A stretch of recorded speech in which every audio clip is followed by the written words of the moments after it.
자, 오비탈은 예? 보통 이제 수능에서 나올 때 요 오비탈에서 나오는 얘기들이 조금 난이도가 좀 있게 나와요. 애들이 조금 이제 어려워하는 파트 중에 하나인데 그렇다고 뭐 또 되게 어려운 것까지는 아니야. 좀 헷갈리게 나와서 그런 거지. 뭐 차근차근 하면 다 풀 수 있는 문제들로 나옵니다. 자, 그리고 오비탈은 얘들아 이해하지 마. 그냥 받아들여 그냥. 알았지? 아 저런 거구나. 그치? 어차피 아까 원자도 마찬가지지만 그지? 원자 내부를 우리 어차피 우리가 볼 수 있는 게 아니잖아. 그지? 그냥 그렇다니까. 그지? 그런 줄 알면 돼. 그런 줄 알고 그냥 가면 되는 거야. 익숙해지는 거야. 알았죠? 이거를 저거 왜 저러지? 하고 이해하려고 하는 순간부터 그 다음부터 꼬이는 거야. 그럼 오비탈이 막 어려워져. 이 화학에서 배우는 내용들 중에는 이게 워낙 굉장히 눈에 보이지 않을 정도로 작은 놈을 다루는 거기 때문에 그치? 우리가 뭐 있잖아 물리에서는 여기 자동차가 자동차 움직이는 거 상상하면 되지. 그지? 밖에 나가서 자동차 움직이는 거 보면 되지. 근데 여기 있는 애들은 볼 수 있는 애들이 아니잖아. 그지? 그러니까 그거를 보이는 것처럼 이해하려고 생각하려고 하면 그때부터 꼬이는 거야. 무슨 말인지 이해됐어?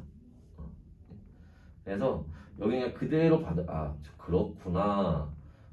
그렇군 하고 받아들이면 되는 거야 그냥. 알지? 자, 해서 보시면 여러분들 그 앞에 문제 한번 잠깐 볼까? 앞에 선생님 과정에서 82페이지 한번 잠깐 보시면은 자 82페이지에 자 이 문제 푸는 건 아니고 2번 문제 한번 보시면 자 거기에 수소 원자에가 나와 있죠. 자 3번에 한번 보시면 수소 원자에 하고 나와 있죠. 4번 문제 보시면 수소 원자에 하고 나와 있죠. 그치? 다 수소 원자로. 세상에 원자가 수소밖에 없는 것도 아닌데 다 수소 얘기만 나오네. 무슨 말이냐면 우리가 앞에서 봤던 보어의 원자 모형 있죠.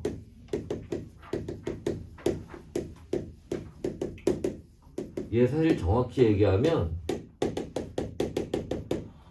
보어의 수소 원자 모형이라고 하는 거야. 무슨 말이냐면 그 전자 껍질에서 우리가 131 넣어서 계산하는 거 있지?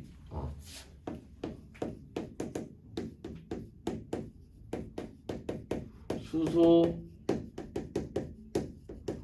원자에서만 적용이 돼요. 헬륨부터는 안 됩니다. 그래서 사람들이 이상한 거야. 이거 뭐야 이거 보호가 제대로 잘 맞는 것 같은데 왜 갑자기 헬륨부터는 안 맞아? 그래서 다시 시작하는 거야. 자, 그래서 봤더니 여기서 조금 어려운 얘기 하나 나오는데 이 얘기 잠깐 먼저 볼까?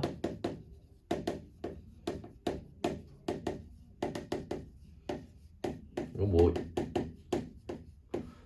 지금 몰라도 상관없는데 불확정성의 원리라고 해서 우리가 그 원자 안에 있는 전자의 정확한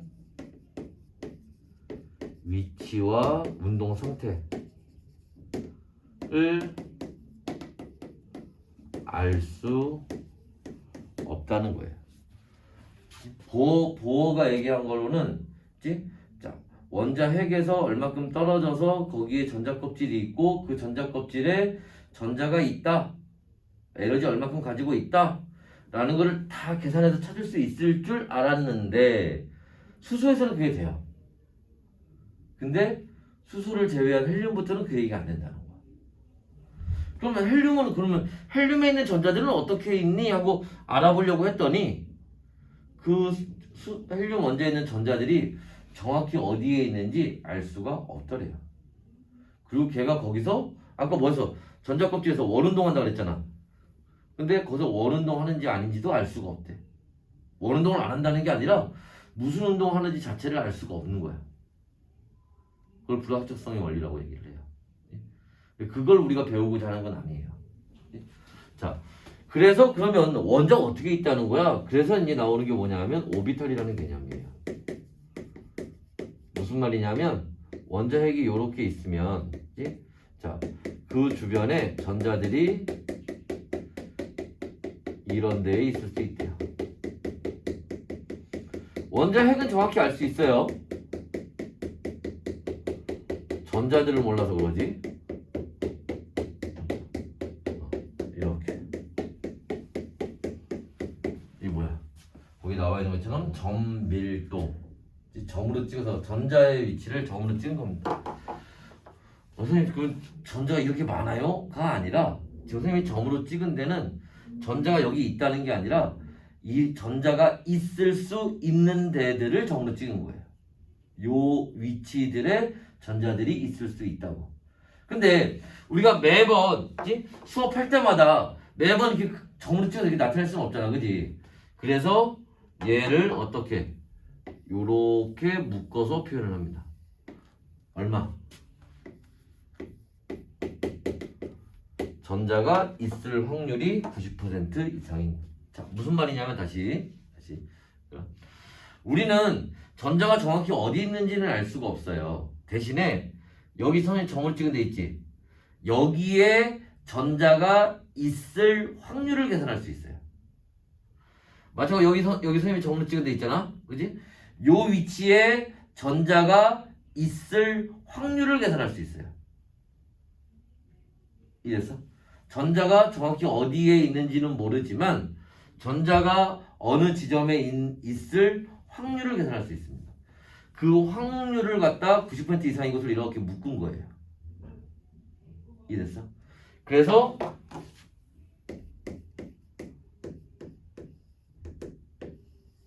앞으로 우리는 이렇게 표현을 합니다. 이걸 뭐라고 하니? 이걸 오비탈이라고 하는 거예요.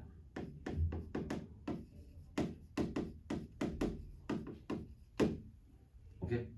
전자가 이 안에 꼭 있다는 얘기가 아니에요. 이 안에 있을 확률이 높다는 거지.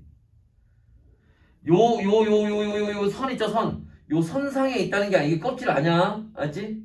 전자 껍질 아니에요. 알지? 요 안에 있을 확률이 높다라는 거예요. 됐나? 해서 자 얘도 요렇게 보면은 여기 원자핵이 여기 있을 때 확률이 그래프가 요렇게 그려져요. 이건 뭐라고 해야 되냐? 보기만 하세요. 자 무슨 말이냐면 원자핵에서 요만큼 떨어질 때 거기에서 전자가 나타날 확률이 제일 높아요. 아마 보어가 생각해낸 건 요 지점을 생각했던 것 같아. 근데 알고 봤더니 전자가 꼭 여기에만 있는 게 아니라 요런 지점들에도 전자가 있을 수 있었다는 거지. 확률이 좀 낮아서 그렇지. 이래서 자, 그래서 이렇게 나타내고 이렇게 오비탈이라는 걸 나타내게 되는데 자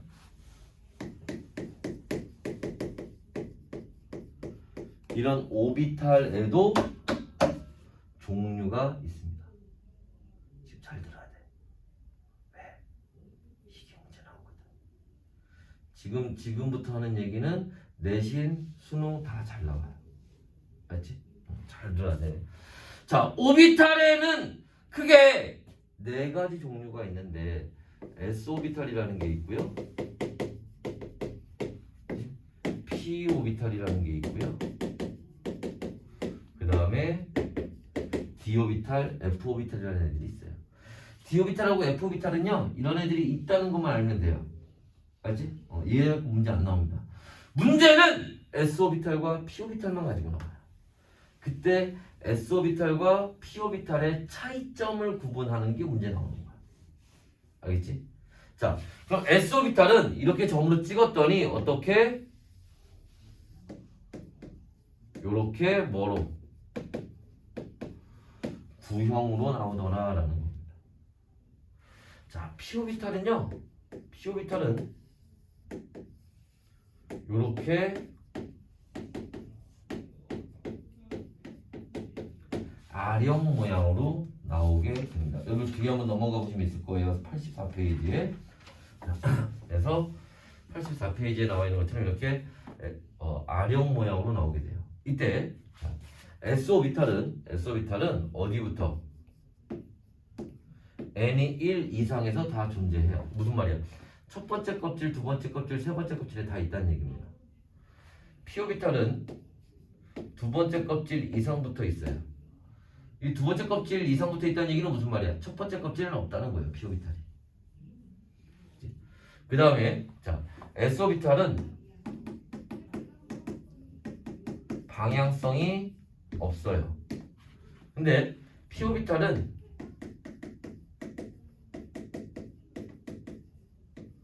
방향성이 있어요. 자, 방향성이 있다 없다 이게 무슨 말이냐? 그치? 자, S오비탈은 자, 여기 원자핵이 있는데 요 원자핵에서 이쪽 방향으로 R만큼 떨어진 요 A 지점이 있어요. 여기서 전자가 발견될 확률하고 요쪽 방향으로 자, R만큼 똑같은 거리만큼 떨어진 요 B 지점이 있어요. 여기서 전자가 발견될 확률이 같아요. 무슨 말이야? 방향성이 없다는 말은 무슨 말이냐면 자, 방향에 상관없이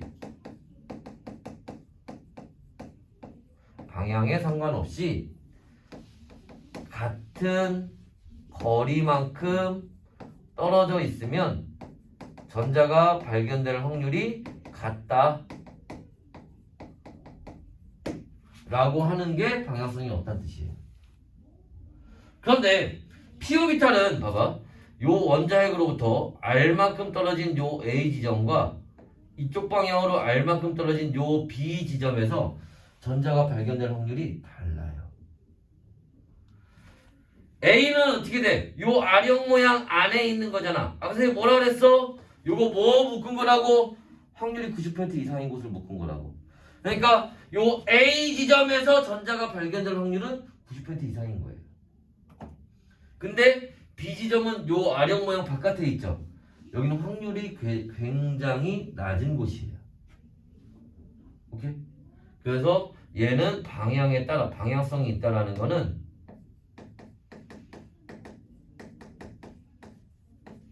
방향에 따라 전자가 발견될 확률이 달라진다 라고 하는 게 방향성이 있다는 뜻입니다. 그래서 자, S오비탈은 이렇게 구형으로 되어 있는 거 한 종류밖에 없어요. 그런데 P오비탈은 방향에 따라서 세 종류가 존재합니다.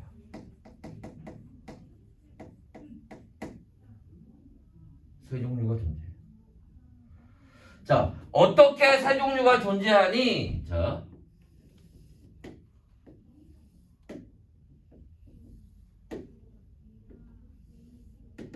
요게 Y축, X축, Z축이라고 하면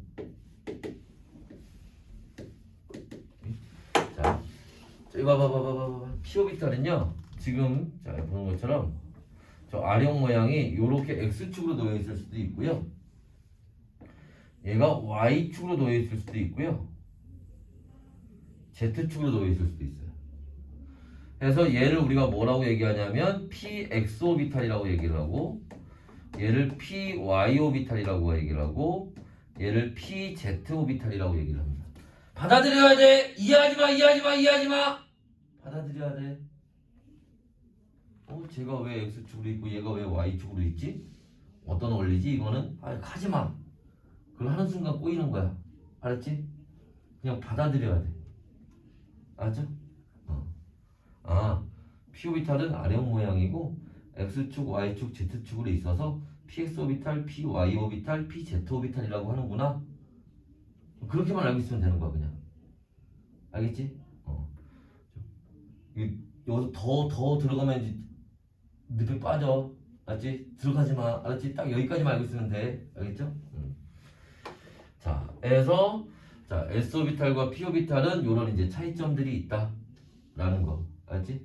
여기 이제 좀 더 이제 추가적인 얘기가 있긴 한데 그 얘기는 다음에 우리 나중에 기말고사 대비할 때 그때 보도록 하고, 이제 학교에서 잘 하지 않는 얘기인데 아주 가끔가다 나오는 얘기 하나 있어서 그건 나중에 얘기하도록 하고, 자, 중요한 거는 요 얘기까지만. 알지? S오비탈과 P오비탈 구분하는 거. 알겠죠? 이런 특징이 있다라는 거까지만 알고 계시면 돼요. 알겠지? 자, 그래서 일단 또 여기까지 필요한 거 필기합시다. 사진 찍어 놓으시고.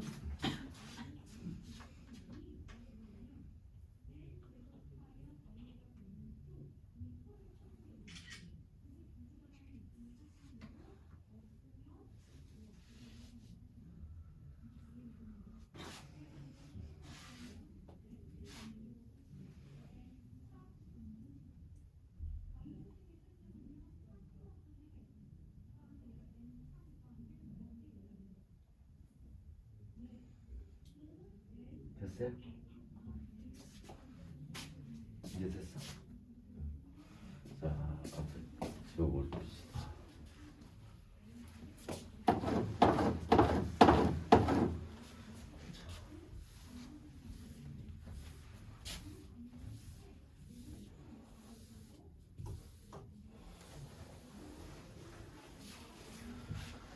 그러면 이제 뭐를 봐야 되니?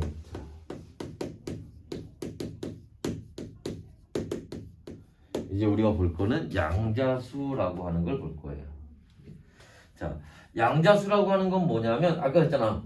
우리가 전자가 정확히 어디 있는지는 모르지만, 그지? 전자가 어느 지점에 있을 확률을 계산할 수 있어요. 그 확률을 계산할 때 들어가야 될 값들이 있단 말이야. 그렇잖아.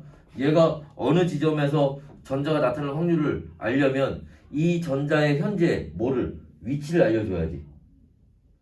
좌표를 알려줘야 된다고. 전자가 지금 어디에 있으니까 얘 지금 확률이 얼마니? 전자가 어디에 있으니까 전자가 발견될 확률이 얼마니? 이거를 알려줘야 된다고. 무슨 말인지 이해됐어? 무슨 말인지 이해됐어? 그래서 이 양자수라고 하는 거는 쉽게 얘기해서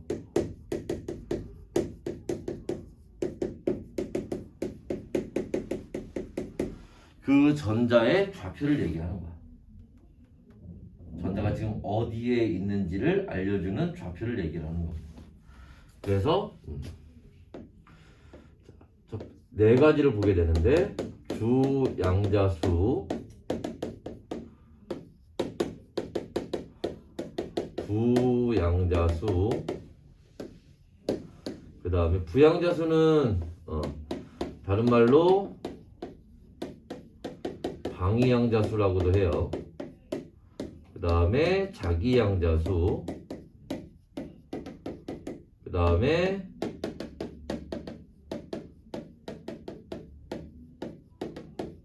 스핀양자수. 요렇게.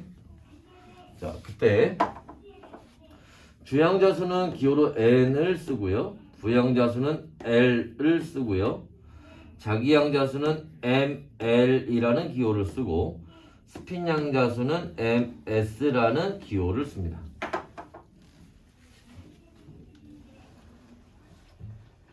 이런 기호를 쓰게 되고 이때 이 주양자수는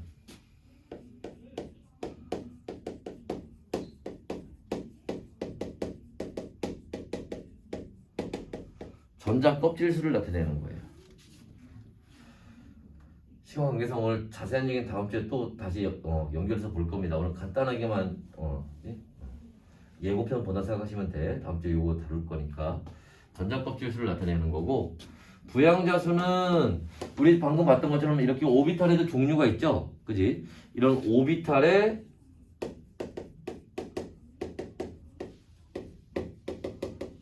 종류를 나타내는 거예요. 그 다음에 자기양자수는 여기 근데 p오비탈도 보니까 어떻게 돼? 이거 헷갈리겠다. 뒤에 붙이고 p오비탈도 또 종류가 있지. x, y, z, 그지? 그래요? 오비탈, 같은 오비탈, p오비탈 안에서도 그치? 여기가 오비탈의 종류보다는 오비탈의 모양을 얘기하는 거라면 얘는 오비탈의 방향을 나타내는 거예요. 어떤 방향으로 놓여 있는 오비탈이냐라는 거. 그 다음에 스핀양자수라고 하는 건 뭐냐면 그 오비탈 안에 전자가 들어가 있는데 그 전자가 거의 가만히 있는 게 아니라 그 안에서 스핀을 하고 있어요. 회전을 하고 있습니다. 그래서 그 전자의 회전을 나타내는 게 요 스핀 양자수라고 하는 거예요. 그래서 요걸 가지고 이제 우리가 말 그대로 전자의 좌표를 딱 찍어주는 겁니다. 그럼 생각을 해봐. 하나의 위치에 전자 두 개가 동시에 있을 수 있니 없니?